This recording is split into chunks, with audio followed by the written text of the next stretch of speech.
Deus abençoe.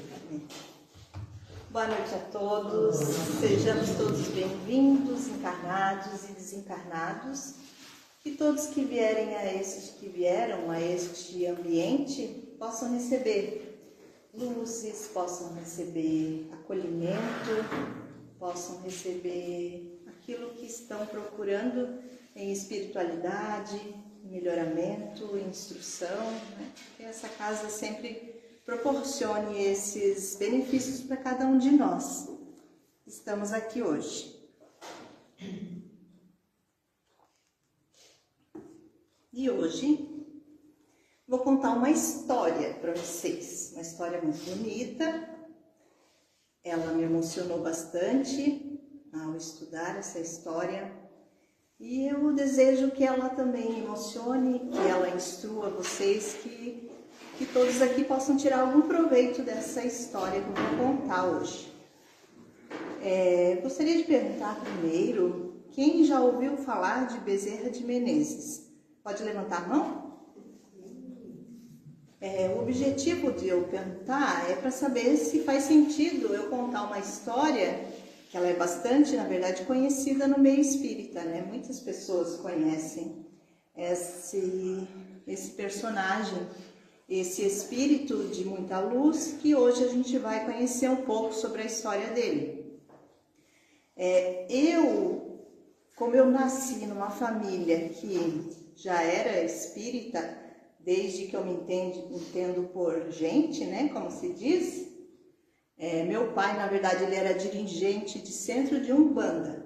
E daí, quando eu nasci, quando eu era, né, pequena, ele já estavam frequentando a doutrina espírita de Kardec, né? Ele e minha mãe, minha família, né? Então eu já tive esse privilégio, que eu considero um privilégio, ter recebido esses conhecimentos desde cedo, mas é também, claro, né, um chamamento ao serviço, né? Demorei um pouquinho para chegar no serviço, ainda, né, estou engatinhando no serviço, mas quem vem para a doutrina espírita sempre tem um compromisso ali a mais, né? Principalmente eu que já tive esse conhecimento desde cedo, né? E aí eu já ouço falar de Bezerra de Menezes desde cedo. Por quê? Porque eu era uma criança muito doentinha. Eu tinha problemas de bronquite e vivia no hospital, né? Uma vez por mês era o comum, mas às vezes até mais vezes do que uma vez por mês, né? No inverno era, eu diria, quase toda semana baixando no hospital, né?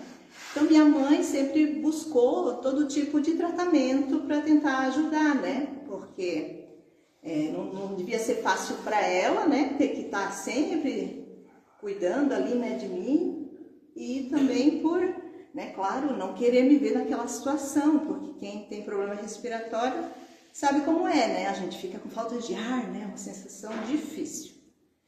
Mas então, daí ela buscou, né, os tratamentos que ela conhecia, que indicavam para ela, benzedeira, chá, um monte de coisa, né? E uma das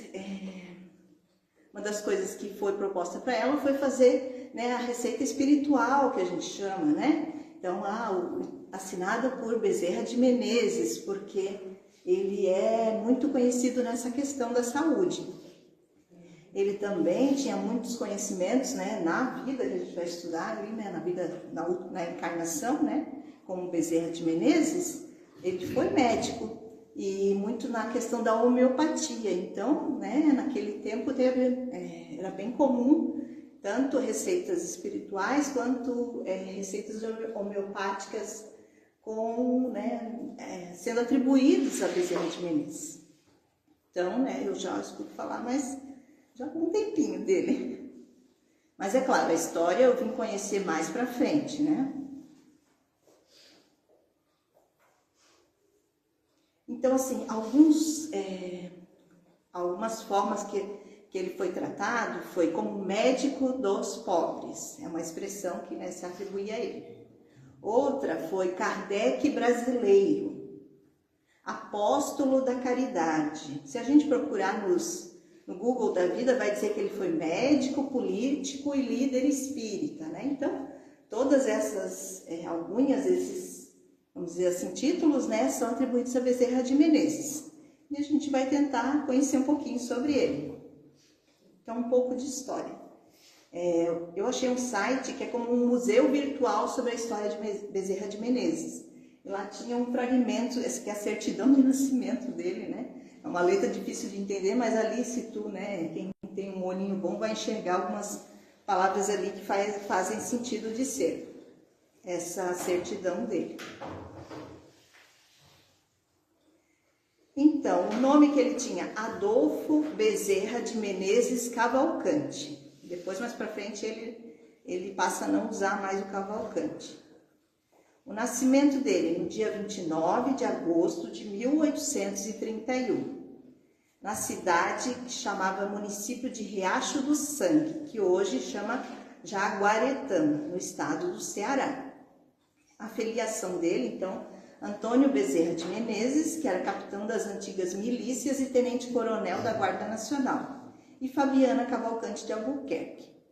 Então, Kardec nasceu num Brasil que era, né, recentemente independente de Portugal, né, mas ainda era império.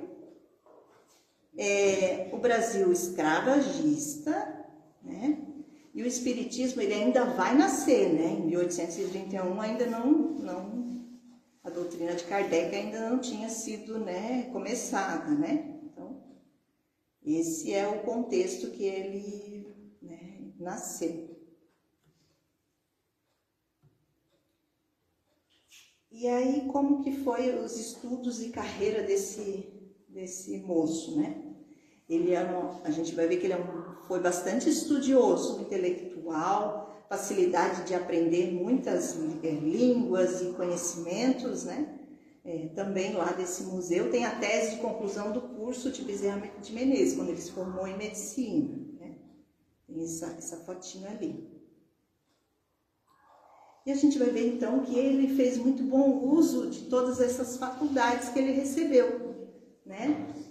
A gente conhece a parábola dos talentos e a gente sabe que a gente tem que fazer o melhor emprego que a gente possa de todos os recursos que a gente recebe. E aí a gente vai ver, né, que ele realmente, né, fez esses bons usos, né, de tudo que ele recebeu, né? Claro que ele é um espírito também, né, de outras encarnações, que acumulou essas possibilidades por, né, estar num caminho sempre bom, né, teve várias escolhas boas nas outras vidas. Hoje, a minha ideia é a gente falar só da vida dele como Bezerra de Menezes, nessa encarnação que ele teve. Mas a gente tem muitos outros campos para estudar Bezerra de Menezes, né? Tanto nas vidas anteriores a ele, que a gente já tem algum conhecimento, né, de algumas psicografias que trouxeram dados sobre isso, que confirmaram algumas vidas que ele teve, e no pós também, né, como continuando comunicações com vários médiums que a gente conhece, né, então são um campo que eu vou deixar para uma próxima vez, tá, devido ao conteúdo, né, ser bastante extenso. Então, as primeiras letras, em 1838, né, no interior do Ceará, e em 10 meses ele já estava ministrando o que aprendeu, já ajudava o professor, né, já era bem sabidinho, né. Em 1842, mudou-se para Rio Grande do Norte, porque naquele tempo havia muitas perseguições políticas, né, e o pai dele, então, né, a família teve que se fazer essa mudança, né, e lá ele aprendeu latim em 2 anos, né. Então, sempre com muita facilidade no estudo, né? Em 1846, em Fortaleza, sobre as vistas do irmão mais velho, que era um doutor Manuel Soares da Silva Bezerra, ele era um conceituado intelectual e líder católico. Ele começou, então, a se preparar, né? Destacando-se entre os primeiros alunos do tradicional colégio Liceu do Ceará. O seu pai, então, desencarna cedo, né, 29 de setembro de 1851, vítima de febre amarela, né? Então, já começou assim com algumas atribulações, né? Em 23 de fevereiro de 51, ele vai para o Rio de Janeiro. em março, então ele inicia os seus estudos em medicina, na Faculdade de Medicina do Rio de Janeiro, né, que lá era a capital do Império, né? Então, lá que era o local desenvolvido. Então, ele teve que juntar aí, né, os parentes tiveram que ajudar ele aí com as economias para ele poder ir para a capital lá para fazer os estudos, porque ele se mostrava sempre motivado por essa carreira, né, de médico. Ele ingressou então como praticante interno, como residente, né, como se fosse o cargo de residente no Hospital da Santa Casa de Misericórdia do Rio de Janeiro, em 1852, né, então logo depois que já tinha começado os estudos. E para ele se manter, ele dava aulas particulares de filosofia e matemática. E nessa questão, né, tem um episódio bem conhecido, que inclusive faz parte do filme, né, que tem sobre a vida dele, que vai falar, né, que chegou uma pessoa, né, para ele, pedindo para ele dar aulas, né, que ele precisava de aulas, dessas disciplinas que ele dava, né, de matemática. E aí eu disse, não, eu dou aula assim, custa tanto, né? Ele falou, não, achei muito barato, inclusive já vou lhe pagar adiantado essas aulas, né? E daí pagou para o Kardec, para Bezerra de Menezes, esse adiantamento das aulas. E era no período que ele estava passando por dificuldades financeiras. E aí, só que esse jovem nunca mais voltou para ter as aulas. Então, ao que depois, né, foi relatado que isso foi uma providência para ajudar ali Bezerra de Menezes, né? Então, quando a espiritualidade ela pode nos ajudar, né? Ela vai fazer o possível para nos ajudar quando o nosso propósito é algo de bom, né? Estudos e carreira, então, em 56 ele se formou, né, em medicina com uma tese que se chamava Diagnóstico do Cancro, né? Um estudo teórico, né? Nesse ano, então, o governo imperial decretou a reforma do Corpo de Saúde do Exército Brasileiro e nomeou para chefiá-lo como cirurgião-mor o Dr. Manuel Feliciano Pereira Carvalho, que era um antigo professor do Bezerra, e convidou ele para então trabalhar, né? E aí ele segue carreira também, né, como medicina, né, dentro do Exército. E aí o casamento, né?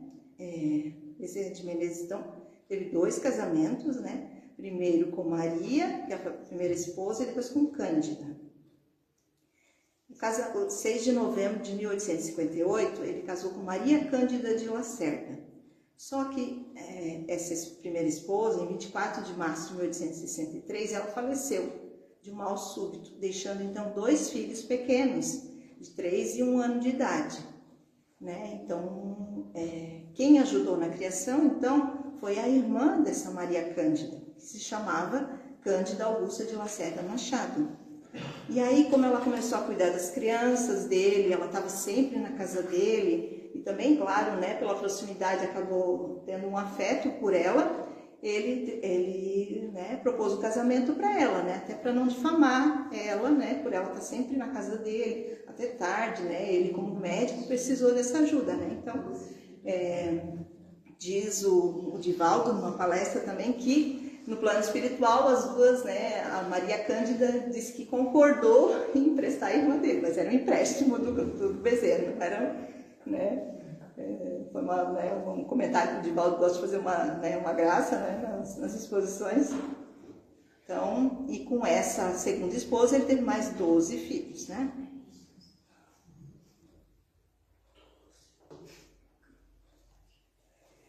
E aí, então, como médico, como que ele foi como médico, né? Então, como ele tinha uma atuação muito generosa, né, muito dedicado a essa profissão de medicina, cedo ele se tornou conhecido como o médico dos pobres, né? Porque ele via na medicina um sacerdócio, né? E deixou como um dos seus maiores legados exemplos e conselhos, né, inesquecíveis para os jovens médicos de todas as épocas. Porque não foi qualquer médico, né? Ele atendia, né, a toda a população que precisasse, aos pobres, né? Ele tinha consultório muito simples dentro de uma farmácia, né? Então, se dedicou realmente a auxiliar os outros nas questões de saúde. E aí ele deixa essa mensagem a respeito da profissão, né? Um médico, ele não tem o direito de terminar uma refeição, nem de escolher hora, nem de perguntar se é longe ou perto, quando um aflito qualquer lhe bate à porta. O que não acode por estar com visitas, por ter trabalhado muito, achar-se fatigado, ou por ser alta hora da noite, ou o caminho, né, ser ruim de chegar, ou o tempo, né, tá ruim para ele atender, ficar longe, né, ou no morro, o que sobretudo aquele que pede um carro para quem nem tem dinheiro para pagar a consulta, né, então ele faz várias críticas nesse sentido, né, que quem chora à porta procure outro, né, alguém que tenha a coragem de ver alguém em sofrimento e ele não vai atender, né, como que pode, né? Esse não é médico, ele é negociante da medicina. Ele trabalha para recolher capital e juros dos gastos da formatura. Esse é um infeliz, que manda para outro o anjo da caridade que lhe veio fazer uma visita. Ele trazia a única espátula que podia saciar a sede de riqueza do seu espírito, a única que jamais se perderá nos vai-vens da vida. Então, essa mensagem ela foi publicada, inclusive, né, como um recado aí, então, né, para os médicos, né. E a gente vê, na verdade, a realidade, né, muito presente desses negociantes da medicina, né. Muita gente que faz medicina porque quer o dinheiro, quer uma carreira, né, famosa, quer ser, né, rico, né. Então, ele nos mostrando sempre, a todo momento, os exemplos de como que a gente, né, deveria agir. Né? Então, como ele não era... Também há um famoso caso que é quando ele sempre... se ele tivesse dinheiro, ele dava para aquela pessoa que não tinha dinheiro para ir comprar os remédios. Né? Então, esse era o hábito dele. E aí chegou um certo momento que ele coloca as mãos no bolso e nada tem de dinheiro. E aí o que ele faz? Ele tira o anel de formatura e entrega para essa pessoa. E diz, né, vai lá e compra o remédio. E aí esse caso também, né, essa história é bem conhecida também, né? E teve outras vezes também que chegou e não tinha nem o anel mais, né? Isso é conhecido também. E aí o que ele deu? Eu não tenho nada, então eu vou te dar um abraço. É o que eu posso te dar. E vai em casa tinha outras pessoas doentes e abrace elas também, né? Então, olha os ensinamentos do nosso Mestre Jesus, né, sendo colocados em prática, né? As curas que ele poderia fazer. Isso só era possível porque olha a dedicação que ele sempre teve, né? E claro, né, a pessoa quem ele atendia também precisava ter algum mérito para receber a cura. Então há esse filme que chama Bezerra de Menezes, O Diário de um Espírito. Ele é um filme de 2008 e ele traz vários desses acontecimentos que eu vou falar aqui, né, que já falei alguns, nesse filme muito bonito de ver, né, sobre os principais pontos da vida de Bezerra. Além disso, né, se não bastasse ser médico, já é uma profissão tão, né, difícil, dedicada, ele também seguiu em carreira política, né? Ele então já tinha bastante fama de ser conhecido por sua atuação profissional, né, pelo trabalho, esse trabalho voltado à população carente. Em 1860, alguns amigos levantaram a sua candidatura para a Câmara dos Vereadores pelo Partido Liberal, como representante da paróquia de São Cristóvão, onde ele morava, né? Então, Bezerra foi eleito, mas na época o Partido Conservador tentou impedir, alegando que militar não podia ser vereador. Então, Bezerra de Menezes pede exoneração do corpo de saúde para poder ajudar o partido também, né? Não era nem pelo interesse só na política, mas para poder ajudar o partido que precisava ter ali, né, uma maioria ali de representante.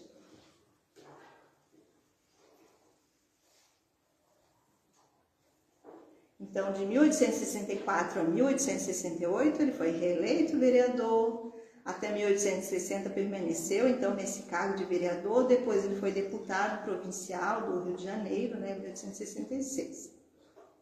Então, né, se envolveu também na política, né, para justamente poder ajudar de outras formas, né, porque ele é uma pessoa, assim, um intelectual muito grande, né, muito conhecedor de todos os assuntos, então, né, tinha essas possibilidades de estar atuando em várias frentes, né.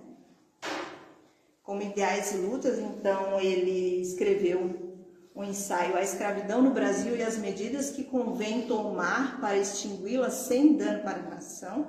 Então, ele era, né, tinha o pensamento que não deveria existir a escravidão, e ele defende, então, que a liberdade aos escravos, ela deve vir com a inserção e adaptação dos mesmos na sociedade, por meio da educação. Então, já ciente de que não adiantava só dar a liberdade, né, que precisava realmente colocar a educação para que eles pudessem ter uma profissão, pudessem realmente participar da sociedade, né? Ele foi jornalista, ele foi empresário, né?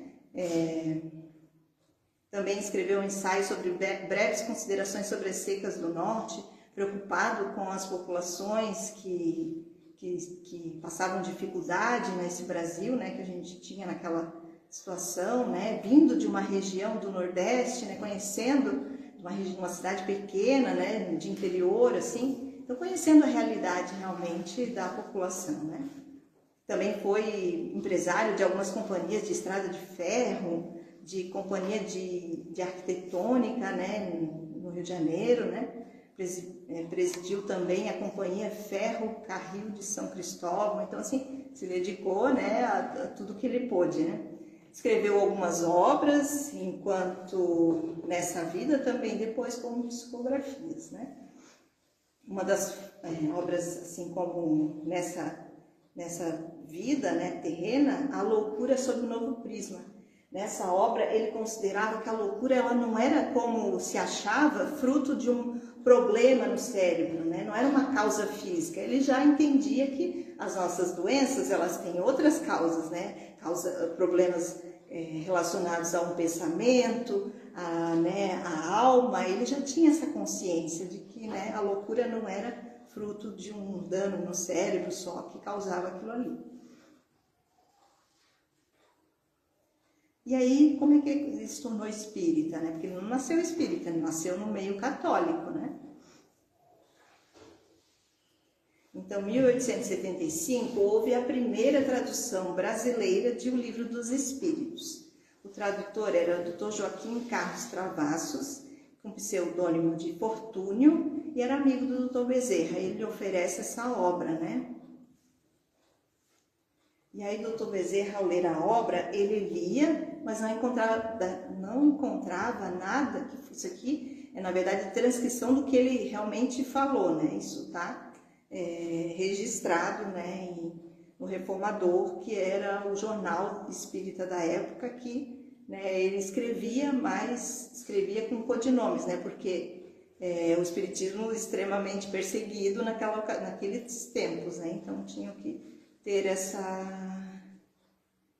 esses cuidados, né? Eles escreviam sobre, né? Isso dentro do jornalismo já era uma coisa comum, né? Escrever como um pseudônimo. Né? Então ele lia, mas não encontrava nada que fosse novo para o meu espírito. Entretanto, tudo aquilo era novo para mim. Eu já tinha lido ou ouvido tudo o que se achava no Livro dos Espíritos.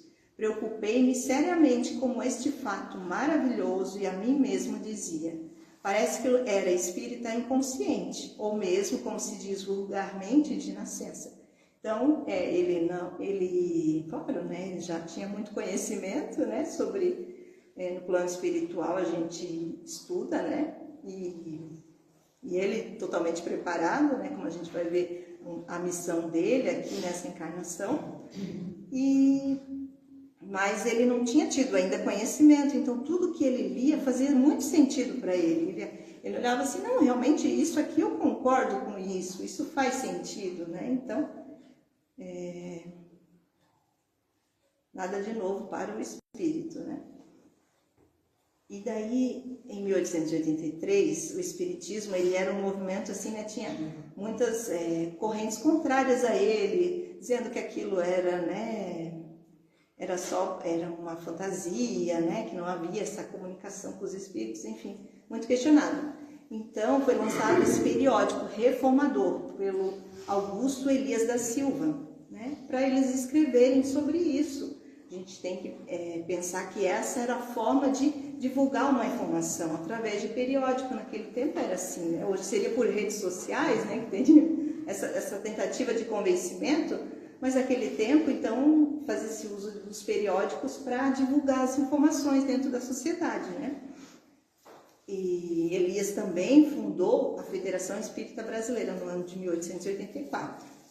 O Reformador, ele é da Federação Espírita, né, da FEB, e ele é o periódico mais antigo do Brasil que ainda está em circulação, né?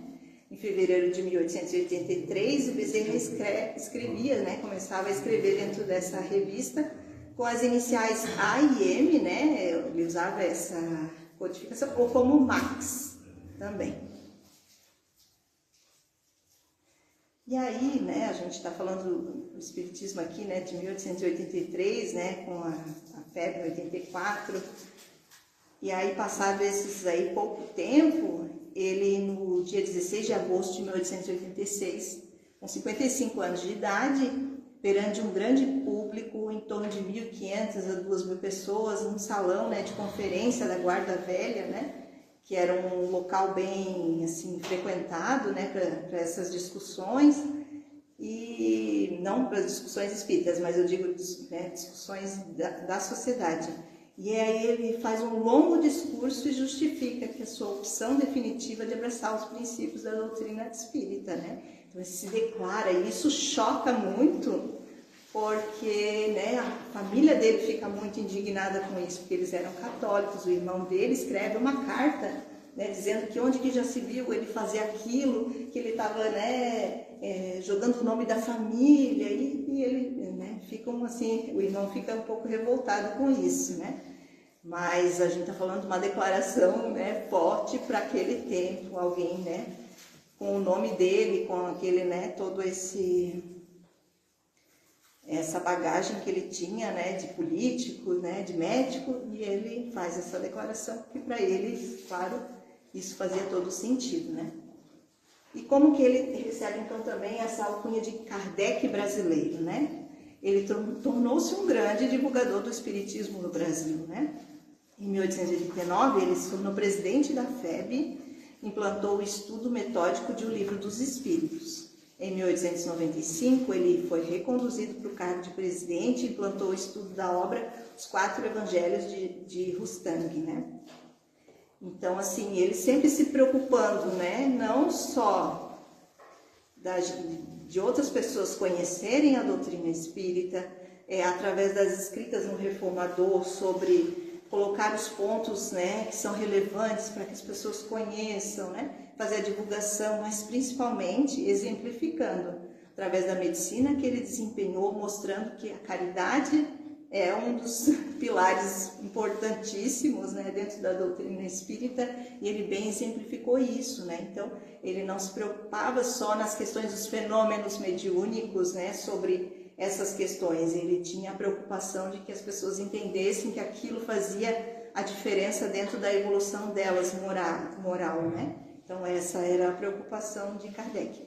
E muito fez para que isso acontecesse, né? Que a gente recebesse essa doutrina, né, dentro do Brasil, ela não ficasse esquecida, porque em outros locais, né, na própria França, a gente não tem uma doutrina espírita expressiva como a gente tem aqui, né? Então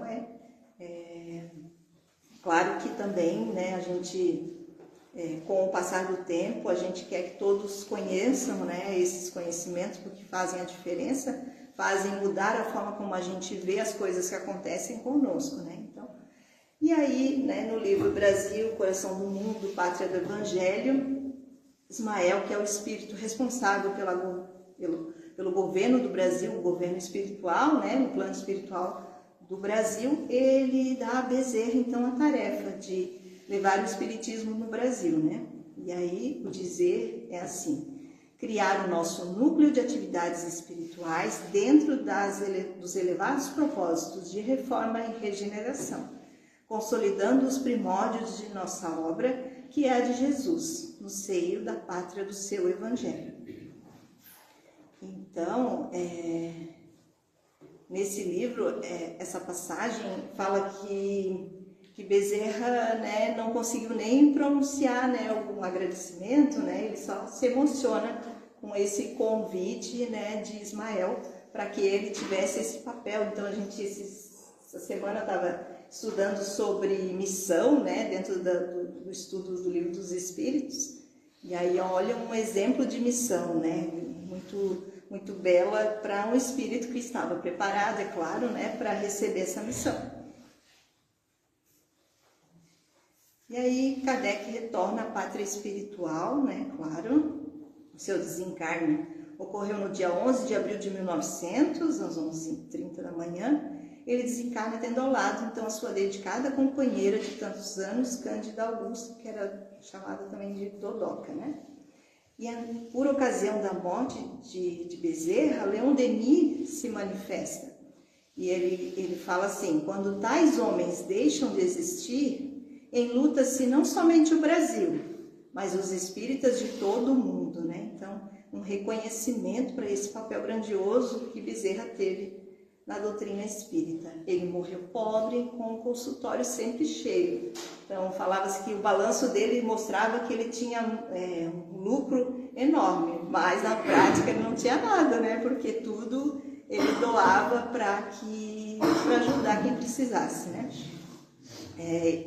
Na verdade, ele passou, ele teve um AVC no final da vida dele, passou alguns meses acamado, mas também é narrado, né, que ele não tinha nenhuma expressão de sofrimento no rosto, né? Era um olhar sempre límpido, né, prestando atenção em tudo, não tinha, né, uma contorção de dor, nada. Então, né, ele passou por essa prova de resiliência, né, com esse sofrimento ainda, né, claro, tinha condições para isso, né.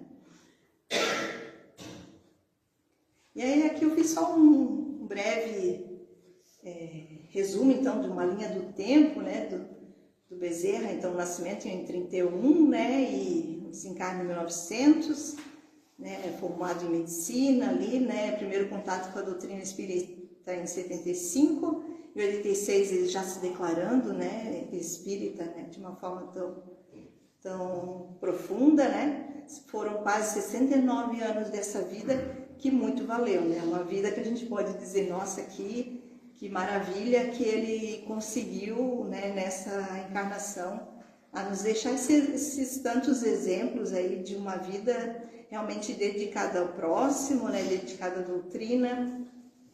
E aí a gente se pergunta assim, e nós, o que a gente teria para colocar nessa nossa linha do tempo, né?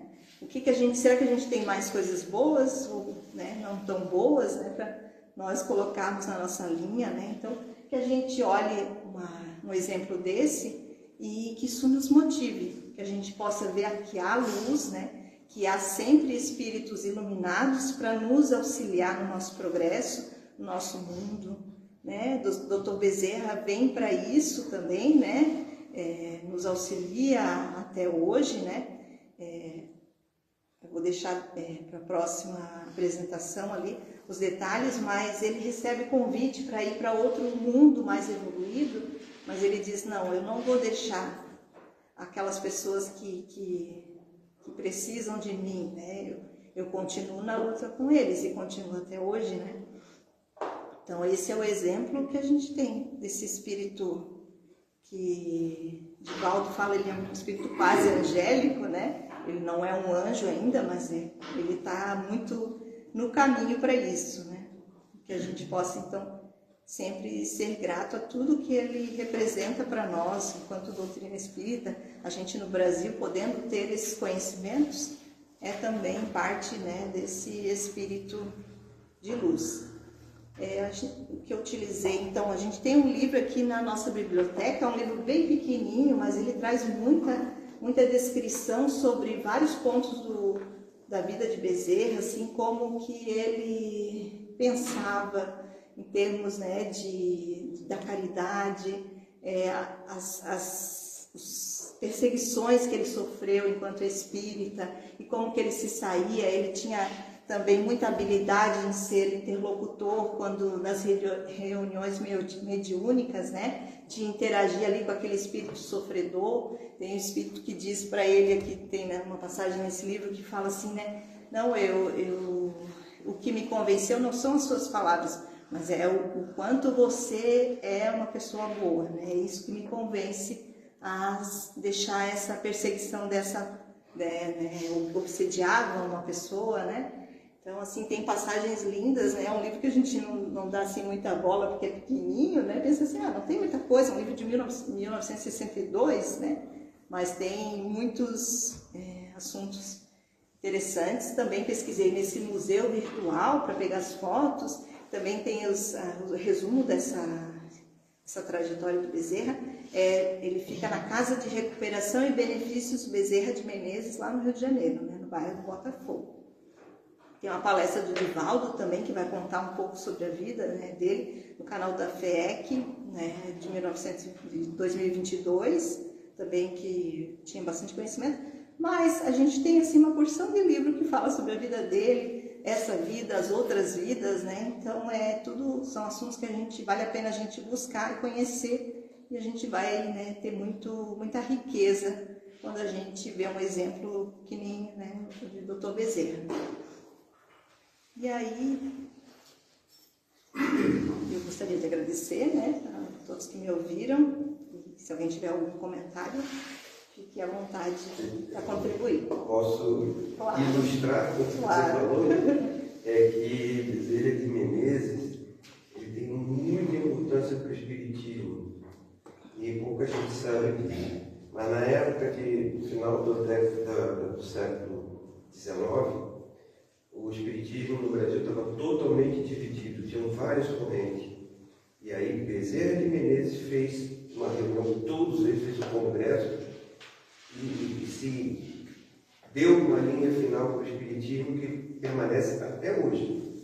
Então, graças a ele, o espiritismo tem essa união que existe até hoje, né? Isso é uma das coisas. E outro fato também muito importante de Bezerra de Menezes é que também no final do século XIX foi criada uma lei que proibia reuniões como essa daqui, do espiritismo e dos seitos, inclusive religiões afro também, né? E essa lei, quem conseguiu revogar foi Bezerra de Menezes com a política. E você vê como ele não... o espiritismo não interferiu na vida política dele, né? Naquela época, mais de 95% da população era católica, tá? E ferrenhamente contra o espiritismo. Mesmo assim, depois de ele se declarar espírita, ele conseguiu se eleger novamente. Então, o espiritismo acabou não interferindo na sua carreira. Contrariamente, né, a ele. Mas essa parte ali alguns desses que você falou consta também nesse livro, falando sobre isso, né? É porque ele era um verdadeiro espírita, né? Ele praticava o que ele sabia, né, em relação ao espiritismo. É um exemplo de não misturar religião com política, né? Ele conseguiu deixar a parte religiosa dele. Ele não se valeu da política para enaltecer a religião e vice-versa. Exatamente.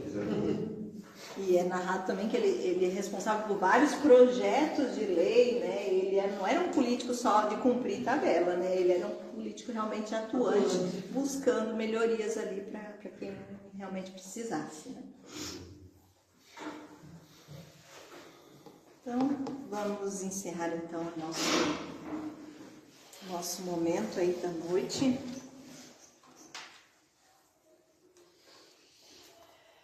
Eu vou começar lendo então uma poesia de Casimiro Cunha, intitulada Bezerra de Menezes. Aqui, plantando o bem que Deus ensina, dando exemplos de amor aos desumanos. Ali, curando o enfermo, e aos vis tiranos, mostrando sempre que de outros maus acima. Passaste a vida assim, tanto aos humanos como aos falsos, pregando a sã doutrina da eterna lei do amor que a voz divina plantou na terra há 1000 e tantos anos. E hoje, em sonhos, à noite, nos espaços azuis e intermináveis, te contemplo, sorrindo de Jesus nos puros braços, e ouço uma voz dizer no eterno templo: feliz aquele que seguir-lhe os passos, feliz aquele que seguir-lhe o exemplo. Então, irmãos, vamos agradecer então a mais uma oportunidade de estarmos nessa casa de oração, sob as bênçãos de nosso Pai Criador, sob as bênçãos do nosso Mestre Jesus, e agradecendo também a essa contribuição enorme de Bezerra de Menezes, para que nós tenhamos então esses conhecimentos no nosso país, na nossa língua, divulgados para todos nós e permanecendo até os dias de hoje e permanecendo, todo esse exemplo de misericórdia, de caridade, de desapego aos bens terrenos, de atuação, de vontade de ajudar do nosso irmão Bezerra. Todas as curas que ele pôde fazer, nós também agradecemos e pedimos para que a espiritualidade da casa nos acompanhe de volta aos nossos lares e que as luzes possam chegar a todos aqueles que amamos e que não estiveram conosco neste momento. Que assim seja, e graças a Deus. Obrigada, Mari, pelas palavras de hoje, pelos ensinamentos, que quem não tinha conhecimento da história do Bezerra, que é muito linda mesmo,